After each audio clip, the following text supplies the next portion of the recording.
오늘은 지난 7월 이후에부터 계속 광고해드린 우리 조혜련 집사님께서 쓰신 반전의 하나님이라는 제목의 책을 가지고 북토크를 진행하려고 합니다. 오늘 여기저기서 이렇게 얘기를 들어보니까요, 오늘 혹시 조혜련 씨 오세요? 그러더라고요. 그래서 조혜련 씨를 기다렸구나, 저보다는. 그래서 아니, 오늘 제가 하는데요? 그랬는데요. 조혜련 씨 정도는 안 되지만 그래도 개그맨을 꿈꾸었던 사람이 이 앞에서 진행을 하도록 하겠습니다. 제가 어렸을 때 개그맨이 되는 게 꿈이었어요. 이 개그맨이랑 경찰관. 근데 제가 이게 어렸을 때 그 당시에 유행했던 개그맨이 송골이 당당 숭당당 누구죠? 김정열 씨, 그죠? 또 그다음에 김보아 씨가 있었고, 이러면 콩나물 파파 묻혔냐? 누구죠? 이주일 씨, 그죠? 그 다음에 뭐 이마룡 씨도 있었고, 뭐 이 나이 내가리 뭐 이래갖고, 그죠? 그래서 제가 이 수련회 가면은 이런 분들이 이제 흉내를 냈었어요. 그래서 제가 앞에 서서 뭐 송골이 당당수 됐고, 뭐 이렇게 조가 준비, 조 구호 준비, 그럼 앞에서 그럼 송골이 당당, 이거 벌써. 예. 그래갖고 앞에서 하면은 이 홀라닥 다 그냥 막 까무러쳤거든요. 그래서 제가 그때 당시에 우리 선생님이 정국이 쟤는 분명히 개그맨 될 거야, 개그맨. 그랬거든요. 그래서 이 부천 참된교회 와서 그 은사 선생님이 우연찮게 연락이 되는데요. 야, 네가 목사가 됐다며? 그러시는 거예요. 그래서 네, 어떻게 된 거야? 난 너 개그맨 할 줄 알았는데. 서 하나님의 은혜죠. 그랬거든요. 아마 제가 개그맨이 됐다라면 아마 우리 조혜련 집사님이 아마 제자가 아니었겠나 하는 생각이 듭니다. 7월 그 꼴찌 박사 이후에 무더운 날씨였잖아요. 7월과 8월 아마 지내시면서 이 북토크 책 어떠셨습니까, 여러분? 읽기에 좀 쉬우셨죠? 어떤 분은 이거 책 딱 폈는데 그냥 읽혀지더래요. 이 다음 내용이 뭐지?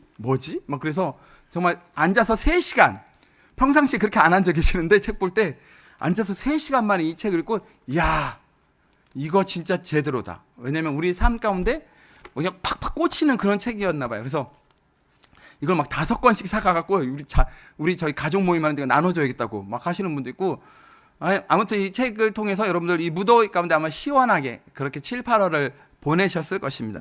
근데 이 준비하는 저는 이게 조금 힘들었어요. 왜냐면 이 조혜련 씨의 삶을 이렇게 보니까요, 이 너무 방대해요. 드라마틱한 그런 삶을, 정말 다양한 삶을 살았길래, 여기서 어떻게 이렇게 간추려갖고 이렇게 전할까 하는 생각에 정말 참 잠도 막 며칠 밤 못 자고 막 이거 어떻게 하나 기도하면서 준비하기도 했습니다. 또 하나는 이 책을 준비를 하면서 굉장히 많은 도전을 또 받았어요. 그 도전의 이야기는 이따가 끝에 가서 함께 나누도록 하겠습니다. 여러분들 나눠주는 유인물 받아보셨을 텐데 혹시 안 받으신 분 계시나요? 네. 안 받으신 분은 여기 안내위원 되시는 분들 손 드신 분 유인물 조금 나눠주시기 바랍니다. 네. 손 드시면 우리 안내위원이 뒤에서 유인물 가져다 드릴 것입니다. 1페이지, 2페이지는 이 책의 이제 페이지를 딱 여시면 목차에 대해서 이렇게 설명을 하고 있습니다. 추천의 글이 여러 동료 개그맨들과 또 실제로 이분이 이제 조혜련 집사님께서 회심한 이후에 성경에 대해서 알려고 할 때 많이 도움을 주셨던 그런 분들이 계세요. 개그맨은 김용만 씨, 김원희 씨, 송은희 씨, 이성민 씨 등이 있고, GMN 글로벌 문화재단의 문혜란 대표, 아마 우리가 지금 공동체 성경 읽기를 하고 있죠. 그곳에서 소개를 받아서 이분이 또 조혜련 집사님이 회심한 후에 여기 지금 문혜란 대표님을 만나게 돼서 욥기 2장 9절, 욥의 안에 그 구절을 조혜련 씨가 했어요. 그리고 출애굽기 15장 21절 미리암의 그 음성이 지금 조혜련 씨의 그 음성입니다. 한번 나중에 집에 가셔서 다시 한번 재생해서 한번 들어보세요. 조혜련 씨가 맞나 안 맞나? 그렇게 또 이렇게 회심 이후에 이렇게 또 성경 통독에 성경 공동체 바이블에서 또 목소리 이렇게 참석을 하셨고, 우리가 지난번에 했었던 꼴찌 박사 조명환 교수님도 역시 성경에 대한 어떤 지식들을 우리 조혜련 씨에게 또 알려주셨고, 또 조병호 박사님, 또 베이직교회와 또 황명환 목사님, 또 조성민 목사님 등이 조혜련 씨가 이제 성경에 대해서 깊이 알아가려고 할 때 많이 도움을 주셨던 그러한 분이십니다. 황명환 목사님은 세례를 주셨던 그런 목사님이세요. 일단 나중에 아마 PPT가 나올 건데요. 그렇게 여러 많은 분들의 추천을 글 이후에 프롤로그가 있습니다. 반전의 하나님, 이 전반부인데요. 어떤 내용이냐면 어렸을 때부터 오랫동안 일본 그 종교, 이 이름도 발음도 헷갈려. 남몬 호랭고인가? 발음도 하기 힘들대. 그 일본 종교에 빠져서 그렇게 어떤 자기만의 불성과 정성으로 원하는 것을 다 있다고 믿고 와서 그것이 진리인 줄 알았어요. 다른 건 다 이렇게 했지만 딱 하나, 하나님만을 부정했고 기독교를 비난하며 그렇게 44년간을 살아왔습니다. 근데 그의 나이 45세 때 하나님을 만나게 됩니다. 그 앞에까지, 그러니까 하나님 만나기 전까지의 전반부가 이야기가 이 프롤로그에 담겨 있고 1장은 어떤 내용이냐면 그런 내용이래요. 예수님 만나기 전에 1장 한번 보여주시겠어요? 태어나서부터 이제 일본의 방송을 통해서 7년간의 방송인데 거기서 좀 실패를 하게 됩니다. 실패의 원인은 이따 나중에 말씀드릴 텐데 태어나면서부터 일본 생활의 어떤 실패까지가 1장에 담겨져 있습니다. 2장은 이제 예수 그리스도를 믿고 이제 막 신앙의 걸음마죠. 첫 걸음마를 걷는 때가 바로 이 2장의 내용들이고 3장에 보시면 이제 성경을 사랑하다라는 그런 큰 타이틀인데 이건 뭐냐면 이제 회심을 하고 신앙의 첫걸음을 걷고 난 이후에 조금씩 그의 신앙이 업그레이드되는 그 상황을 지금 여기 3장에 담고 있습니다. 그리고 에필리그 후에는 반전의 하나님, 내가 무시했던 이름, 내가 믿지 않았던 이름, 그러나 이제는 내 자신이 너무나 사랑하는 이름, 이 세상에서 가장 크고 위대하신 이름, 예수 그리스도 하나님, 하나님을 아버지로 삼고 이제는 그 어떤 것도 두려워하지 않겠더라고. 하루하루에 주어진 삶을 감사하며 이제 하나님께서 행하실 일들을 나는 바라보고 그렇게 살겠노라. 믿음으로 순종하겠노라. 겸손하게 살겠노라. 이렇게 다짐하며 살아가는 우리 조혜련 집사님의 이야기를 여러분의 시선을 모아서 이제부터 시작하도록 하겠습니다. 3페이지 보여주시기 바랍니다. 3페이지 보시면 이제 조혜련 씨의 성장 배경에 대해서 나와 있습니다. 딸 부잣집 5째로 태어나다. 조혜련 집사님은 1970년 5월 29일 날 경상남도 고성군 거류면에서 출생을 합니다. 근데 태어날 당시 그 어린 시절이 굉장히 가난했습니다. 아버지가 장손이셔서 대를 이을 아들이 필요했는데요. 첫째를 낳았는데 딸을 낳게 됩니다. 딸은 뭐라 그러죠? 첫째 딸은 재산, 그지요? 재산이라 그러잖아요. 첫째 딸 낳았어요. 딸은 재산이요, 재산 이러잖아요. 재산이에요. 그래서 마음의 위로를 얻게 됩니다. 근데 둘째, 셋째, 넷째도 딸을 합니다. 어머니는 물론이고 이제 할머니의 역정 또한 이루 말할 수 없는 그러한 때입니다. 그리고 조혜련 집사님이 태어나던 날 딸이라는 사실에 어머니도 울고 할머니도 울었다라고 합니다. 왜냐하면 5째 조혜련 집사님을 가졌을 때 제 아내도 그랬던 것 같아요. 딸은 배가 이렇게 좀 내려가 있는데 아들은 배가 이렇게 좀 위로 올라와 있던 것 같아요. 그래서 이제 그 당시에 5째를 가졌는데 배가 위쪽으로 좀 불렀나 봐요. 그러니까 아들이다, 아들. 이거 분명히. 그래서 할머니랑 어머니랑 드디어 우리 집에 이제 대를 이을 아들이 있구나. 근데 태몽을 꿨는데 어떤 태몽 꿨냐? 호랑이가 이 조혜련 씨 어머니한테 하고 이렇게 덤벼드는 그런 꿈을 꿨대요. 그럼 뭐죠? 대부분 호랑이 나오면 아들이요, 아들. 그래서 아들이라 굳게 믿고 그려. 너는 아들이어야 돼요. 아들. 다 아들인 줄 알았어요. 그리고 5째까지 딸이니까, 4째 때까지 딸이니까, 이거 확률적으로 이제 5째는 분명히 아들일 거다라는 확신이 있었습니다. 근데 막상 태어날 때 보니까 딸인 거예요, 딸. 그러니 어머니가 어떻겠습니까? 할머니가 어떻겠습니까? 이 딸을 낳자마자 어머니는 그 옛날 그 농담처럼 진짜 밭을 매러 나가야 했고, 이 조혜련 집사님을 비롯한 5명의 딸들에게는 할머니의 구박이 가해졌다라고 합니다. 그의 어린 시절은 이렇습니다. 조혜련 집사님의 가족은 1978년 경기도 군포시 삼본으로 이사를 하게 됩니다. 가깝죠, 우리랑? 당시 그 삼본은 개발이 잘 안 되어서 여기저기 이렇게 밭이 있었다고 합니다. 이 사진은 지금 조혜련 씨 그 어렸을 때 당시에 그 삼본에 있었을 때 그 자전거 타던 그 지역에서 지금 자전거 타던 그 사진이거든요. 어디서 이렇게 또 인터넷 보니까 또 나오더라고요. 그래서 이 사진을 담았는데요.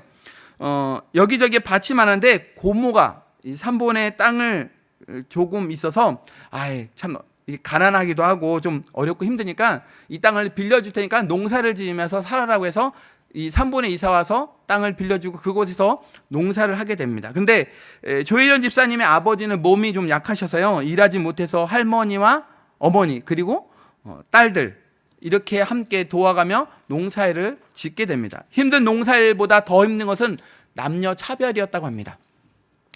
산본에 딱 이사 와서 계속해서 이제 아들을 낳기 위해서 수고를 합니다.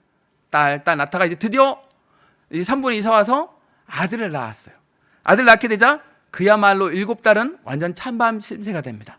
뭐 남자는 남자끼리, 여자는 여자끼리 이렇게 밥상도 따로 하고 겹상하지 않고 반찬도 여긴 고기면 여기는 뭐 풀만 있고 그렇게 해서 있고 또 누구나 다 예외 없이 나가서 반일해야 되는데 아들 귀하잖아요. 아들 이 아들은 제외. 또 엄마 저 학교에서 뭐 학용부 사했는데 연필 사야 되는데 돈 좀 주세요. 이러면 에이그 무슨 돈이요? 돈이 어딨어? 큰일 날 뻔했어요. 자, 방송사고 날 뻔했어요. 그러면서 구박하면서 돈을 그냥 휙 던졌대요. 그러면 어떻게 해요? 그 돈 떨어진 거 동전 찾으려고 이렇게 하다 보면 손톱에 막 흙도 묻고 때도 묻잖아요. 그렇게 서러움을 당했다고 합니다. 그러니까 자기 집에 아들 난 게 완전히 7명의 그 여자에게 있어서는 굉장히 완전 찬밥 신세였다고 합니다. 어머니는 안양에 있는 중앙시장에서 쑥갓을 팔았는데요. 하루는 어머니를 따라서 시장에 가게 됩니다. 어머니를 졸라서 시장에 가게 되는데요. 본인들이 가게가 없었어요. 점포가. 그래서 가게와 가게 사회에 앉아서 그냥 대하에 놓고 팔게 됩니다. 근데 그렇게 담대한 어머니가 그 앞에서는 뭐라고 그러냐면요. 쑥갓 사이소 쑥갓 싱싱합니다 이런 거예요. 아니 우리 엄마가는 항상 나한테 구박할 때는 엄청 크게 하더니만 아니 여기서는 쪽팔리는 건가 왜 이렇게 목소리가 작지? 그래서 이 조혜련 씨가 이야기합니다. 쑥갓 사세요 쑥갓. 저희 엄마가 조금 전에 갓 뜯어서 나온 싱싱한 쑥갓이요. 이 쑥갓에는 비타민하고 무기질이 풍부합니다. 쑥갓 사세요 쑥갓 하고 큰 소리로 외치는 것입니다. 호기심으로 엄마를 따라가서 그 시장에 마치 10년 정도 그 일을 한 베테랑처럼 자리를 잡게 되었고 이렇게 시작한 것이 초등학교 5학년 때부터 시작해서 중학교 2학년 때까지 4년 동안 이렇게 베테랑에서 그 안양중앙시장에서 털을 잡고 자기 혼자 이제 엄마가 보니까 너무 잘하는 거예요. 그러니까 엄마는 안 나오고 그냥 쑥갓만 대주고 그 시장에는 조혜련 씨만 거기 앉아서 쑥갓을 팔았다고 하는데요. 번 돈으로는 언니들의 참고서와 집안의 생활비까지 충당할 수 있었다고 합니다. 중고등학교 시절은 어땠을까? 중학교 3학년 가을에 어느 날 어머니가 아들을 빼고 딸들을 부르는데 셋째, 넷째, 다섯째, 여섯째를 부릅니다. 그래놓고 이렇게 얘기합니다. 니들은 인생에 대학은 없다. 고등학교 가지 말고 무조건 돈 벌어야 된대. 알았지? 이렇게 얘기한 거예요. 아니 아들은 대학 가고 왜 딸들은 못 가? 하는 그러한 반감에 나는 꼭 대학을 갈 거야 라고 다짐을 하게 됩니다. 고등학교 3학년 때 담임 선생님이 이제 대학교 갈 원서를 써주는데 공대를 추천해 주십니다. 왜냐? 공대를 졸업하면 취업을 하면 돈을 벌 수 있기 때문에 어느 정도 이제 선생님이 가정생활을 아니까 공대를 추천을 합니다. 근데 이제 원서를 쓰기 3일 전에 조혜련 씨 친구들이 이제 와서 이야기를 하는 거예요. 너 어느 과 써? 너 어느 과 쓰는데? 나 공대 써. 근데 야, 너 공대 쓰지 말고 다른 과 써. 너 너무 웃기잖아. 너 하는 거 너무 재밌더라 야. 넌 너무 활발하고 에너지도 많아. 그러니까 다른 학과 쓰는 게 어때? 무슨 과? 야, 연극영화과 있대. 연극영화과. 연극영화과 한번 써봐. 야, 우리 엄마 하면 난리나. 안 돼.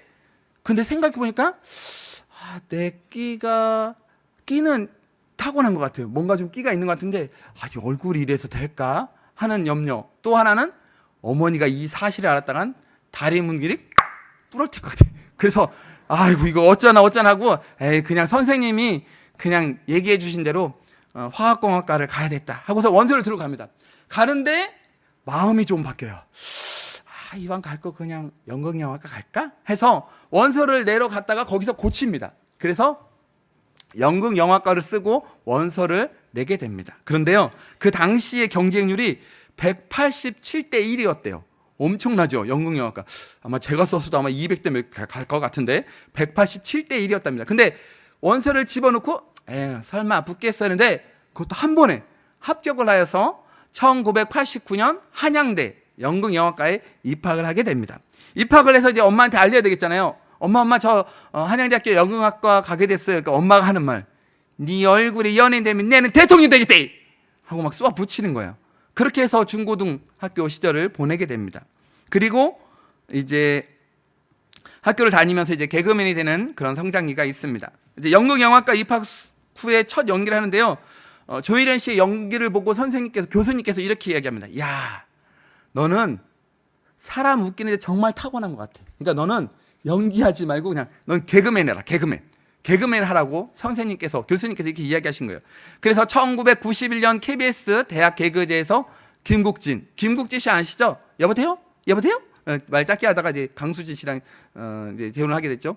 이 김국진 씨가 김병완과 한 팀을 이뤄서 응시를 하게 됩니다. 근데 김국진 씨와 김병완 씨는 이제 끝에까지 가서 붙게 되는데 조혜련 씨만 떨어지게 됩니다.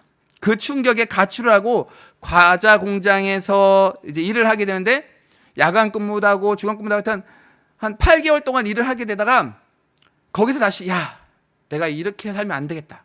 다시 개그맨 시험을 봐야 되겠다 하고선 개그맨의 꿈을 다시금 키워서 1992년 KBS 10기 개그맨으로 데뷔를 하게 됩니다. 그리고 지금까지 개그 활동만 아니라 다양한 방송 활동과 드라마, 영화, 도서 출판, 강연, 뮤지컬 등의 다양한 활동들을 지금까지 계속해 오고 있습니다. 그렇게 개그맨 활동을 하다가 일본을 진출하게 되는데요. 다음 페이지입니다. 2006년도 한국 개그맨 음원으로는 최초로 일본에 진출을 하게 됩니다. 잠깐 이제 국내에서 바쁜 활동 중에 잠깐 짬을 내서 일본을 가게 됩니다. 근데 일본에 가서 어느 호텔에서 이제 머물고 있는데요. 그때 이제 방송을 그냥 이렇게 언어를 잘 모르니까 일본어 모르니까 그냥 이렇게 채널을 바꾸다가 일본 그 예능 프로를 보게 됩니다. 근데 한국에서 하는 거랑 약간 비슷한 것 같아요. 근데 말만 틀리지 비슷한 것 같아서 야, 여기서 한번 하면은 좀 내가 좀 성공할 수 있겠다라는 생각을 듭니다. 그래서 일본에 진출해서 성공적으로 잘 가고 있는 윤손혜 씨를 만납니다. 그 당시 윤손혜 씨가 일본에 제가 2002년도에 있었으니까 일본의 드라마도 하고 있었어요. 이 윤손아 씨가 실제적으로. 그래서 이제 윤손아 씨랑은 친하지 않지만 내가 일본에 가서 좀 뭘 해야 되겠는데 언어는 안 되고 누군가 우리나라 사람이 있지 않을까 검색하다가 윤손아 씨가 이제 검색이 돼서 잘 알지는 못하지만 소개를 해서 윤손아 씨와 통화가 됩니다. 그래서 내가 일본에 좀 진출하고 싶은데 혹시 일본에 이런 예능 프로와 관련되는 매니저를 혹시 만날 수 있겠느냐라고 해서 일본에 있는 매니저를 소개받게 됩니다. 그리고 이제 통역관과 함께 통역하시는 분과 이제 같이 만나게 되죠. 만나서 이제 하게 되는데 제 1차적인 게 언어예요. 언어가 안 되니까 이 일본에 있는 매니저가 조혜련 집사님에게 이야기합니다. 6개월 동안 일본을 한번 최대한 공부를 해보십시오. 그리고 나서 나중에 다시 저랑 단 둘이, 그때는 통역사 없이 둘이 만나서 대화가 되면 내가 그때 다시 한번 생각해 보겠습니다. 라고 이렇게 이야기를 합니다. 그래서 조혜련 씨가 다시 한국에 가서 6개월 동안 정말 열심히 일본어 공부를 합니다. 그래서 뭐 하루에 100개의 단어를 외웠대요. 나중에는 이 6개월 동안에 10,000개의 단어를 외웠다라고 합니다. 그만큼 이제 단어에 대해서 능숙하죠. 뭐 아침부터 저녁까지 꼬박 뭐 빈틈, 그러니까 틈이 있을 때마다 계속 단어장을 외웠대요. 그날 100개를 못 외우면 그 다음날 100개 외울 거 합해서 전날 것까지 해서 200개를 외워야 되는 거예요. 그러니까 무조건 100개는 그날 무조건 암기해야 되는 거예요. 그렇게 필사적으로 정말 열심히 해서 나중에 6개월 뒤에 이제 일본에 가서 그때는 통역 없이 그 매니저와 1대1로 만납니다. 근데 그동안에 외웠던 단어가 있으니까요. 너무 잘 되는 거예요. 그래서 이제 일본에 이제 진출을 하게 됩니다. 그래서 일본의 각종 예능 프로그램에 출연해서 이렇게 화려한 입담을 과시하던 조혜련 씨가 일본에 진출한 지 7년 만에 방송을 중단하게 되는데요. 그 이유가 몇 가지가 있습니다. 책에는 지금 한 2가지 정도 소개되는 것 같아요. 어떤 요리 프로가 있었어요. 근데 그 요리 프로의 요리를 대결하는 게 스파게티였거든요.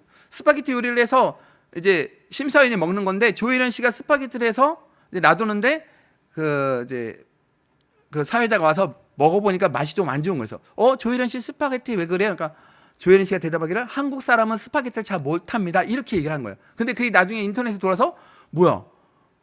못하는 거 지만 못하지 우리 다 못하나? 이렇게 된 거예요. 그래서 또 비난의 댓글이 달린 거예요. 또 하나는 어느 유명 예능 프로그램에 출연했는데 그날 특집 운동이었어요. 운동회 특집이었는데 그 운동회 특집 하기 전에 오프닝에 그 일본 여자 가수, 지금 이 사진인데요. 여자 가수가 나와서 노래를 불러요. 근데 노래를 불렀던 게 기미가요예요. 지금 조혜련 씨가 가운데 있는 거거든요. 가운데서 박수 치고 있죠. 근데 조혜련 씨는 몰랐어요. 이 기미가요인지. 그러니까 그냥 노래 부르니까 그냥 흥에 겨워서 박수를 쳤는데 대중들이 이걸 인터넷을 이렇게 돌다 보니까 또 한국 사람이 또 캐치를 한 거예요. 기미가요가 뭐죠? 일본의 국가요. 그죠? 일본의 어떤 천황의 통치여 영원하라는 그런 의미의 그런 기미가요잖아요. 우리가 저기 일제 강점기 시대 때 아마 조선의 어떤 인의 황민화 정책인가? 그것 때문에 하루에 몇 번씩 이걸 불렀다고 합니다. 근데 이 노래를 저렇게 그냥 자기도 모르게 그냥 박수 치면서 부른 거예요. 또 이외에도 한국 여자들은 성형을 많이 한다. 이거는 이제 책에 없는 내용. 이 조혜련 씨가 삶을 또 다른 데서 또 어떻게 이야기했는지 한번 이렇게 검색하고 또 여러분들 이렇게 검색을 하다가 또 이런 내용도 있더라고요. 이건 책에 없는 내용인데 한국 여자들은 성형을 많이 한다. 한국 남자들이 여자를 많이 때린다. 등의 한국을 비하하는 개그로 논란이 되기도 했고 독도는 우리 땅 아시죠? 울릉도 동남쪽 백길 따라 200리 아시죠? 근데 이거 여기에 일본어 교육을 위해서 히라가나 우리나라 가나 다라 마바사 이거 있잖아요. 그 독도는 우리 땅에 히라가나를 집어넣어서 어린이들 일본어 교육을 시켰는데요. 이런 게 있나? 저는 한 번도 못 들어봤거든요. 있나 싶어서 검색을 했는데 진짜 있어요. 딴 데는 다 지워졌는데 용케 찾았어요. 방송실 혹시 준비됐나요? 네. 잠깐 틀어주시면 이게 2분 19초짜리인데 잠깐 물 한 모금 마시는 동안에 여러분 한번 어떤지 한번 들어보세요. 방송이 준비돼서 한번 틀어주시죠.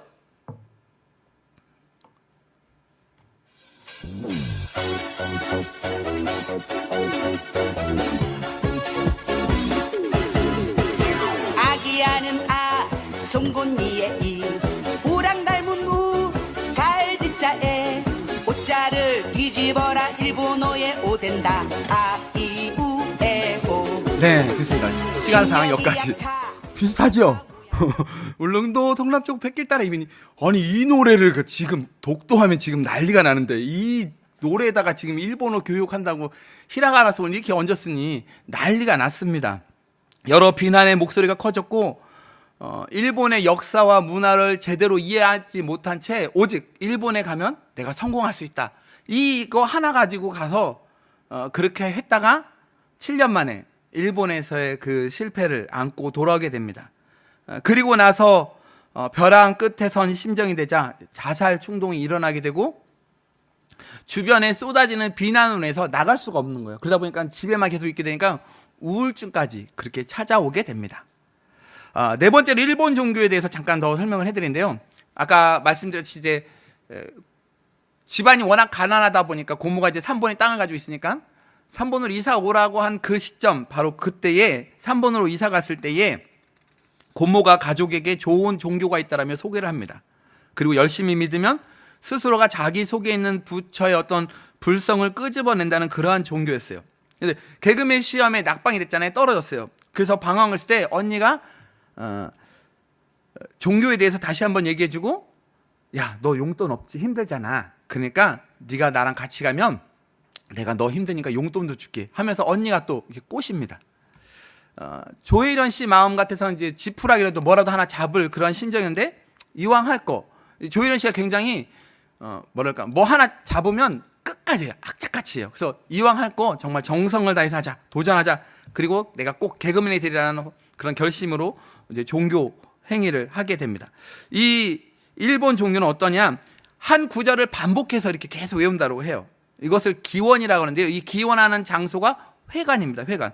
그래서 기원을 하기 위해서 회관에 가는데 하루는 매일 도시락을 싸들고 그 회관에 갔다고 합니다. 그래서 결심을 해요.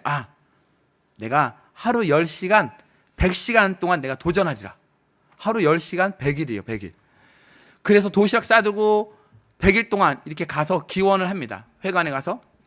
그런데 이렇게 100일간의 기원을 달성하고 나서 얼마 지나지 않아 진짜 실제 개그맨이 됩니다. 합격을 한 거예요.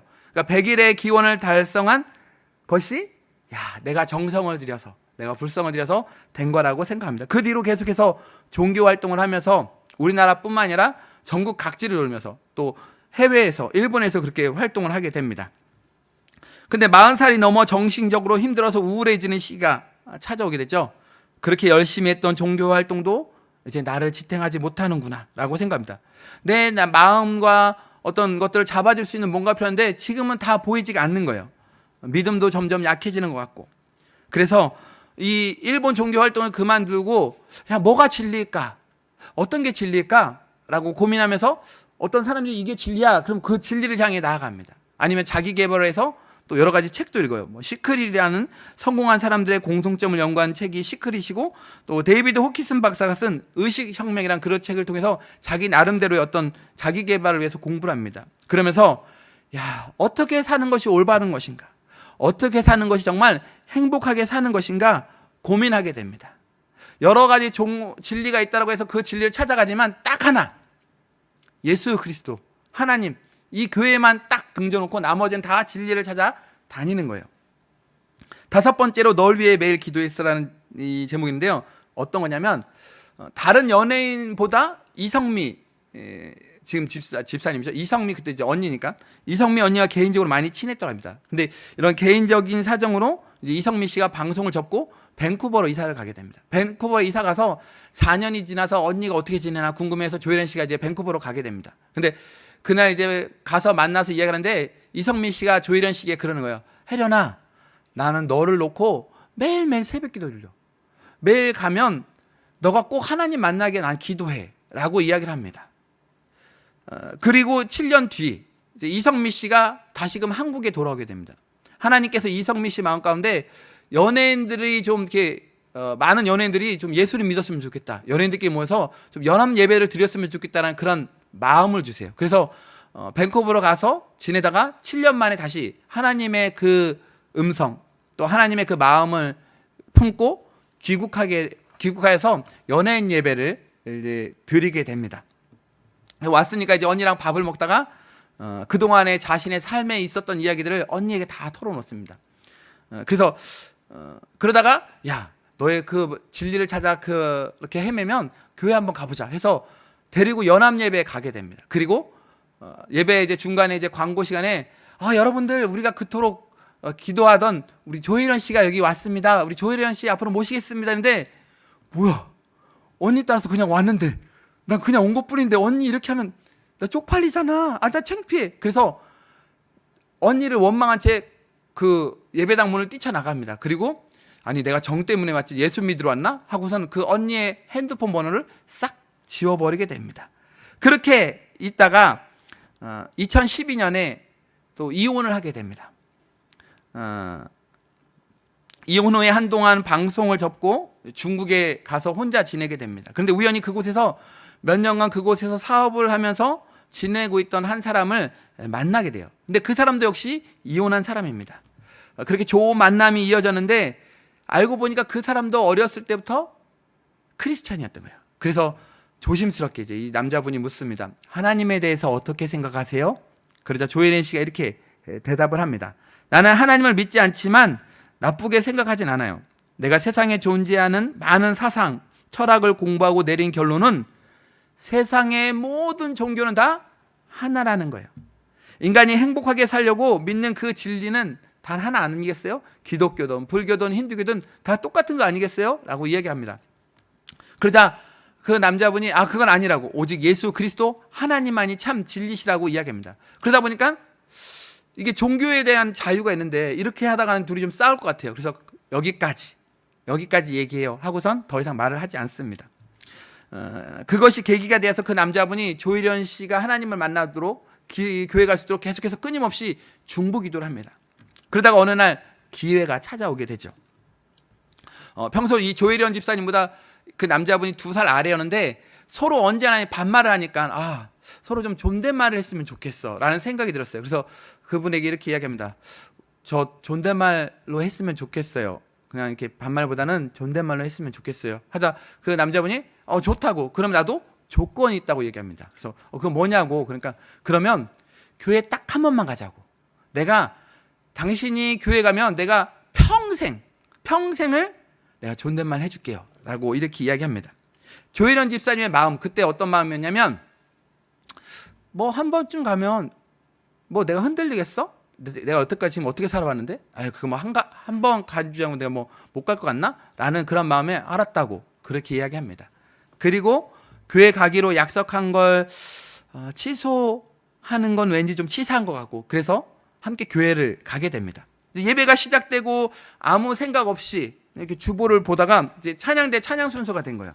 찬양대 딱 일어서 찬양하는데 그때 찬송가가 310장. 하나님의 은혜로 있을 데 없는 자. 있을 데 없는 자? 있을 데 없는 자? 이 가사에 가슴이 쿡 하고 메어오는 거예요. 하염없이 막 눈물이 흐르는 거예요. 왜냐하면 엄마가 10달 동안 이 뱃속에서 아들이라 생각하고 키웠는데 막상 딸이니까 한 번은 이런 일이 있었다고 합니다. 애가 자고 있는데 그 애를 뒤집어 놨더래요. 그러면 이불에 그냥 이렇게 박히는 거잖아요. 그러면 애가 어떻게 돼요? 죽어요. 그러니까 죽으라고 그냥 이렇게 해놨나 봐요. 딸만 아니, 에휴, 그냥 너 죽어. 그래서 엄마가 그런 마음이었는지 애를 뒤집어 놨대요. 근데 조혜련 씨가 뭐 고개를 이렇게 해서 숨을 쉬었대요. 그 어린 애가. 엄마는 그냥 이렇게 해놨는데 조혜련 씨가 뭔 마음이 들었는지 고개를 이렇게 해서 숨을 쉬더라는 거예요. 그 엄마가 와갖고 나중에 이렇게 보니까 이불까지 덮어놨었대요. 그때 책에 보니까, 책에 그렇게 나나? 제가 검색한 거에 나오나? 이불까지 덮어놨는데 나중에 얘가 어떤가 해서 엄마가 이불을 덮쳐봤는데 애가 옆으로 고개를 이러고 숨을 쉬고 있다는 거예요. 자기가 그렇게 살아왔어요. 대학에 합격했다고 쓸데없이 돈 버리는 짓 했다고 부직갱이로 뒤지게 맞았대요. 또 일본어를 공부하면서 그렇게 열심히 내가 일본에서 성공해야지 하는 마음 가운데 정말 한국을 오가면서, 한국과 일본 오가면서 그 허리가 아픈데 정말 허리 수술도 하고 여기 복대 차고 막 일본에 가서 방송을 한 적도 있어요. 그렇게 정말 사투리로 막 쇠가 빠지게? 맞나 이게? 맞아요? 쇠가 빠지게. 그렇게 내가 그 7년 동안 한국과 일본을 왔다 가면서 했는데 결국 받은 건 손가락질, 비난, 욕하는 거 이거였어요.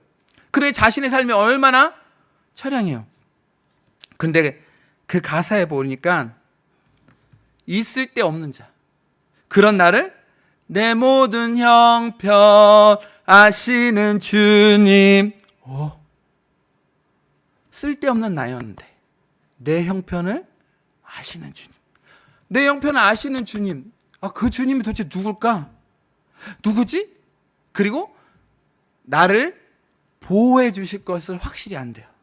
그냥 많이 부르는 찬송가 중에 그 가사 한마디 한마디가 그냥 가슴에 푹 와닿대요. 그래서 처음 교회 가는데 목사님 설교도 은혜가 되고 찬양대 가사도 은혜가 되고, 그래서 고개를 붙들고 계속 펑펑펑 울었다고 합니다. 그리고 그렇게 한번 교회 가고 나서 어떻게 삶이 변했냐? 그 다음 페이지요. 처음 성경을 펼쳤는데 어렵더래요. 출애굽기, 출애가 뭔데 굽는 거야? 민수기, 민수는 한국 사람인데 성경을 쓸 때 한국 사람 민수 씨도 같이 집필했나? 누가복음, 이거 뭐 누가 볶았다는겨? 에베소서, 아이고 이거 마리아가 애를 뱉단 내용인가? 골로새서, 골로 샌다고? 한 골, 두 골, 세 골?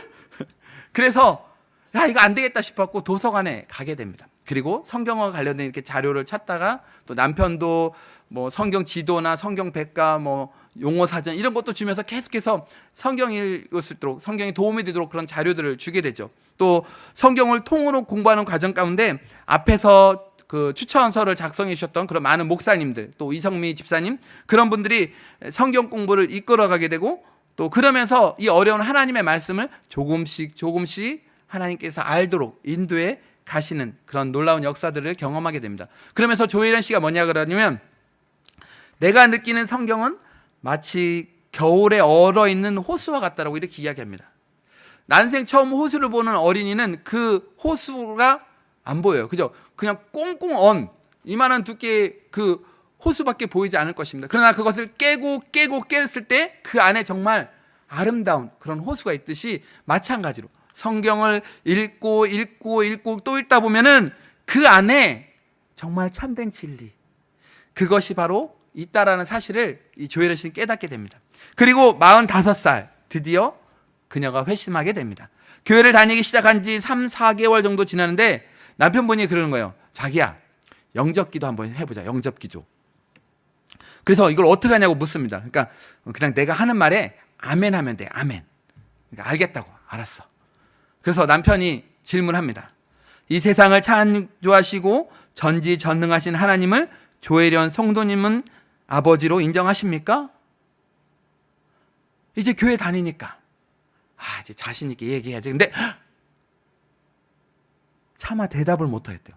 여기서는 막 아멘이 나오는데 차마 대답을 하지 못하겠더라고요. 왜냐하면 교회는 다니고 있지만 아직까지 내 마음 가운데 예수 그리스도의 십자가, 나를 위해 죽으시고 부활하시고 승천하셔서 지금 나와 함께 하신다는 이 사실이 믿어지지 않는 거예요. 그리고 그분이 창조주시다, 태초에 하나님이 천지를 창조하시다, 이것도 믿어지지 않는 거예요. 모든 일들이 다 믿어지지 않는 거예요. 그러니까 아멘이란 말이 안 나오겠죠. 몇 시간이 흘러서 이 남편분이 요한복음 3장 16절 말씀을 읽어줍니다. 하나님이 세상을 이처럼 사랑하사 독생자를 주셨으니 이는 그를 믿는 자마다 멸망하지 않고 영생을 얻게 하려 하심이라. 자기야, 이 말씀을 믿어줘? 이 말이 정말 진리야. 자기는 믿기 어렵겠지만 용기를 내어서 다시 한번 고백해봐. 그러면서 남편분이 눈물을 뚝뚝뚝 흘리더래요. 그러면서 기도하고 있어요. 앞에 조혜련 씨 놓고 그렇게 얘기하고 본인은 기도하고 있어요. 그래서 다시 한번 묻습니다. 이 세상을 창조하시고 전지전능하신 하나님을 조혜련 성도님은 당신의 아버지로 믿습니까? 그러자 조혜련 씨가 이렇게 대답했습니다. 네!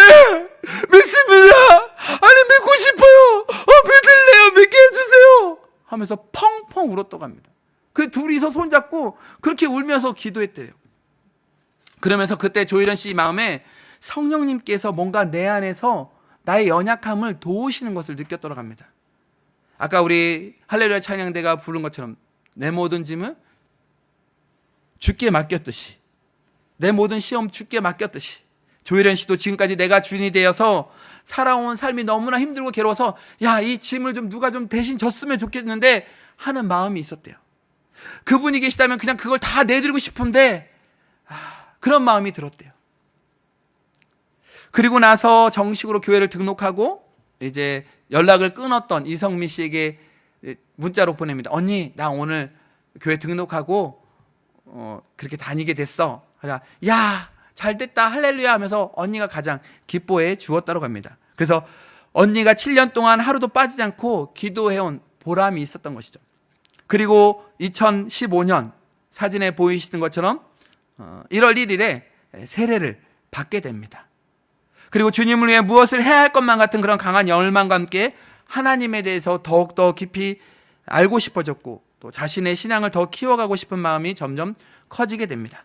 10페이지 카톡 녹음 방식인데요. 2016년 9월 한 기독교 방송의 간증 프로에 출연하여서 이제 간증을 고백하게 됩니다. 근데 그 방송을 둘째 언니가 보게 돼요. 그래서 둘째 언니가 그 방송을 보고 나도 교회 가고 싶다라는 마음이 듭니다. 그래서 언니가 교회를 가게 되면 이 언니한테 뭔가 좀 교회를 잘 소개시켜주고 어떻게 하면 신앙을 이끌어줄까 하는 생각에 어떻게 하면 좋을까 하다가 하나님께서 아이디어를 주셨는데 그게 뭐냐?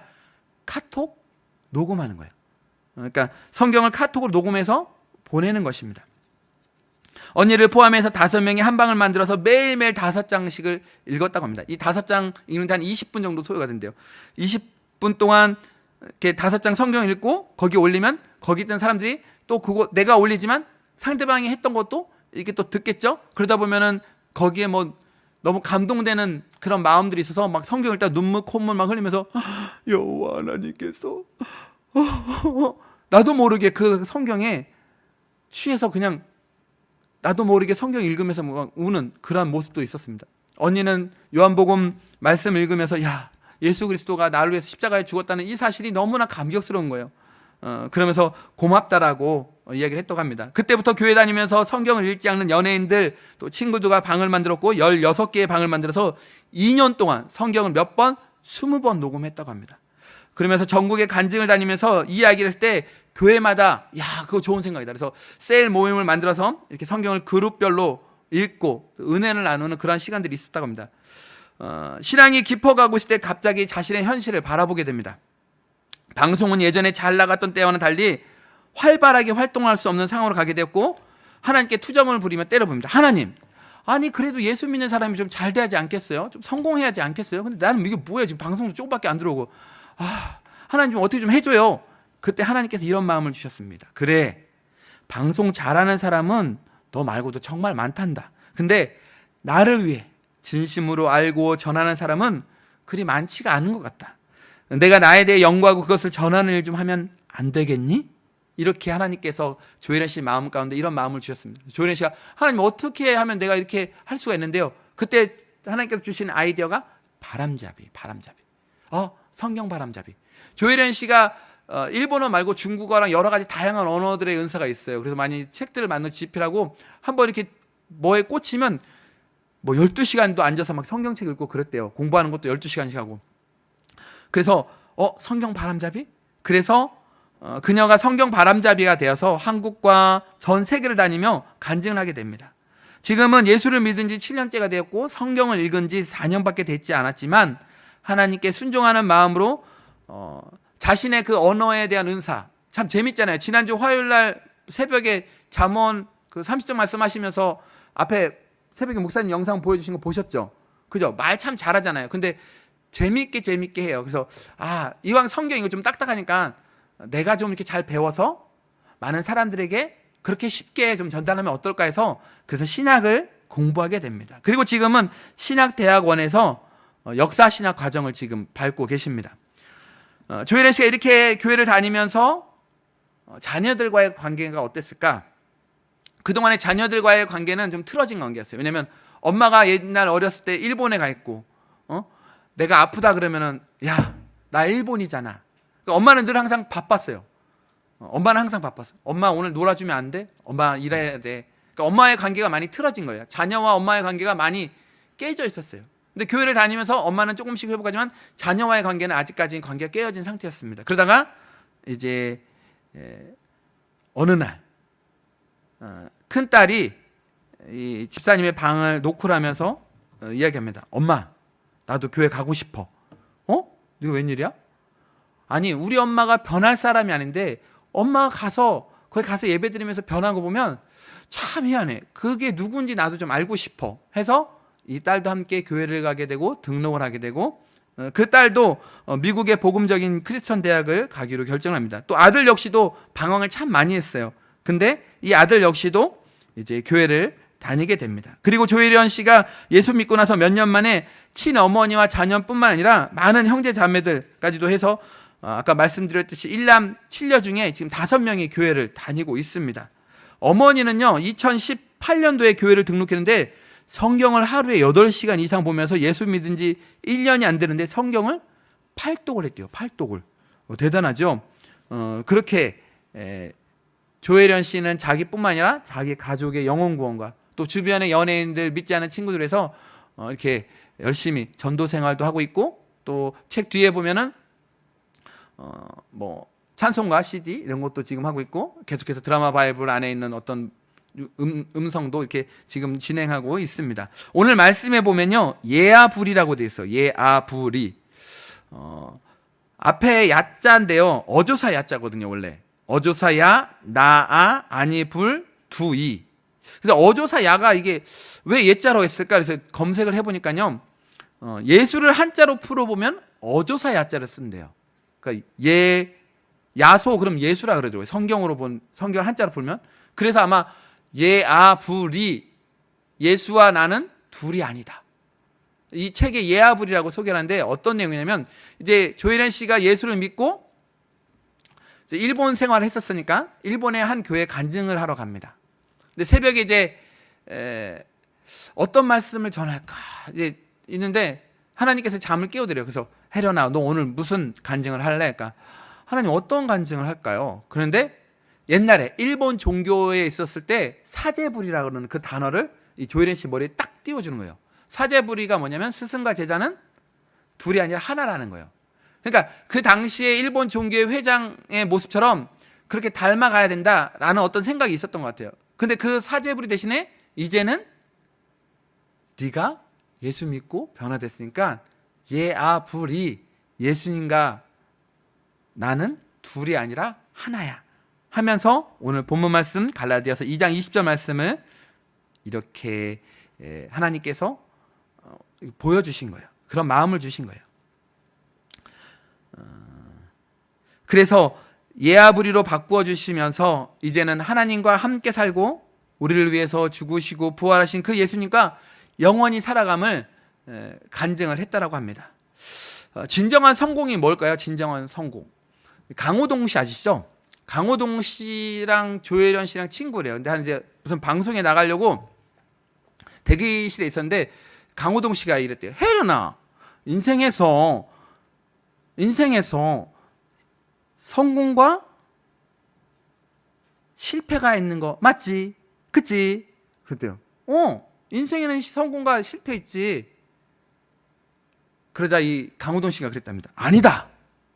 인생에는 성공하고 과정이 있다라고 이렇게 얘기를 했답니다. 무언가 어떤 목표를 가는 길에는 분명한 실현의 과정이 있고 실패라는 것이 있죠. 근데 그 실패가 결코 내 인생의 실패가 아니라는 것이죠. 그 실패는 성공으로 가기 위한 그러한 과정이라는 거예요.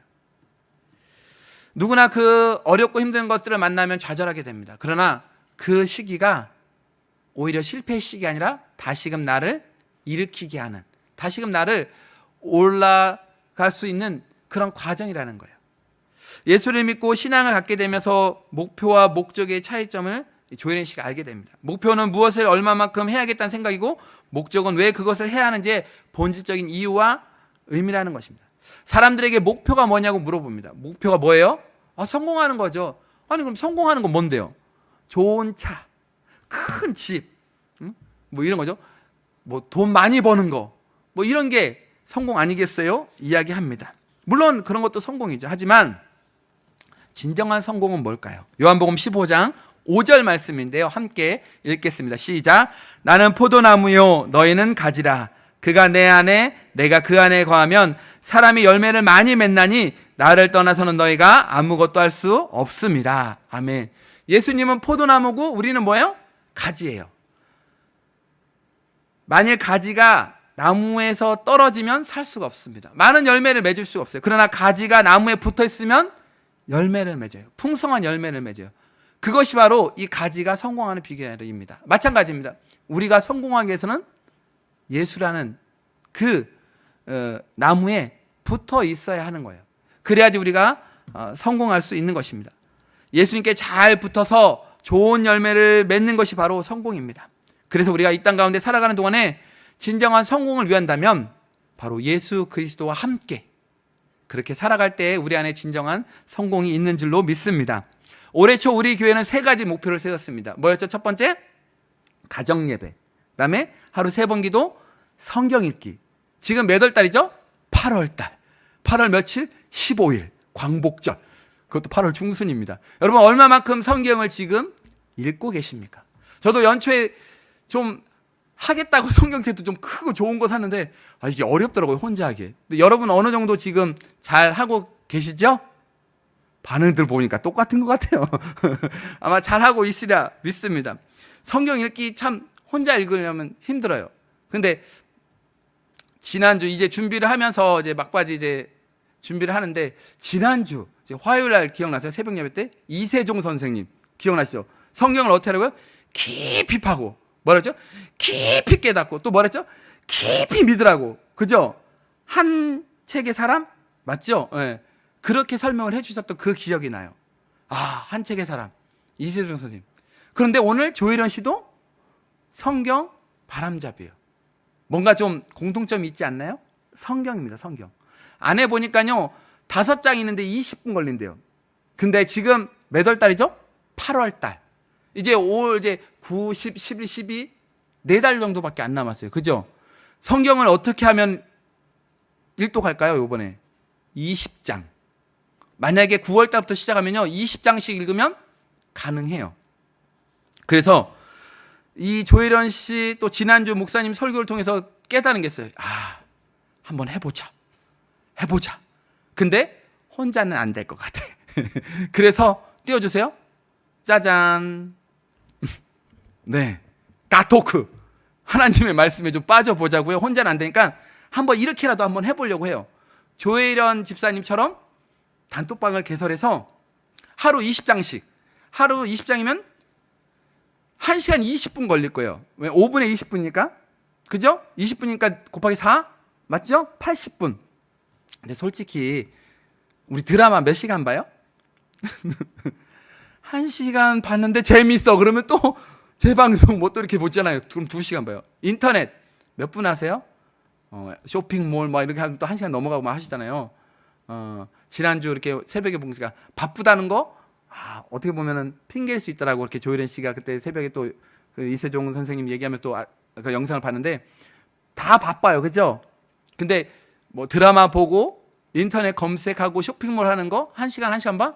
바쁜데 어떻게 할까 그런 생각도 들어요. 그래서 좀 같이 했으면 좋겠어요. 그래서 한번 올해 우리 교회가 같은 그런 목표 하나 하잖아요. 성경 읽기에 어차피 들어갔으니까 아직 안 하신 분들 저와 함께 해봤으면 좋겠습니다. 그래서 하루 20장씩 그래서 사무실이나 저한테 알려주시고요. 신청하실 분들은 신청 마감은 다음 주 수요일까지 하겠습니다. 그래서 9월 1일부터 시작이고 오늘 나가시면서 접수하시라고 신청서 갖다 놨어요.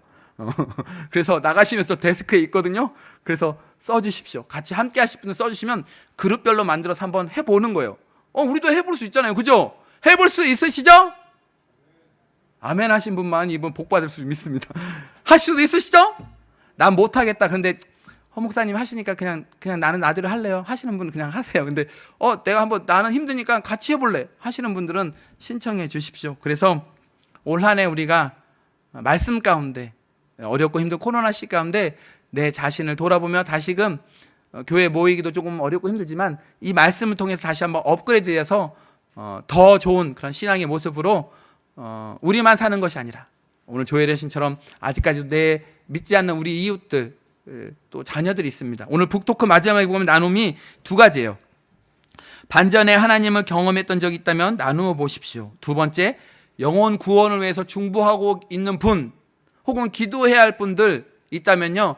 아마 오늘 만약에 선교회 그 모임 시간이 있었으면 이걸 했을 거예요. 그래서 명단을 리스트를 뽑아서 선교에서 리스트를 작성해서 이분 영혼 구원 될 때까지 선교에서 집중적으로 기도하는 거예요. 기도할 때마다.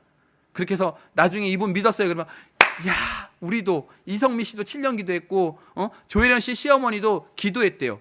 우리 아들이 교회 다니는데 며느리가 좀 예수 믿는 사람이었으면 좋겠다고 했는데 기도했는데 회심하고 예수 믿었잖아요. 그래서 지금 하나님께서 충분히 쓰임 받고 있잖아요. 이것처럼 나만 예수 믿는 게 아니라 아직까지도 죽어가는 영혼들 우리 주위에 참 많이 있어요. 그런 사람들 리스트를 작성하셔서 아마 선교에서도 좋습니다. 오늘 선교 모임 없지만 단톡방에 올리셔서 야, 우리가 좀 중보기도 할 사람이 필요하다. 영웅군에서. 그래서 합심해서 좀 이분들 오고 집중적으로 기도해 주셔서 천하보다 귀한 한 영혼을 주께로 돌아오게 하는 귀한 우리 참되교회 모든 교우들이 되시기를 간절히 축복합니다. 기도하겠습니다.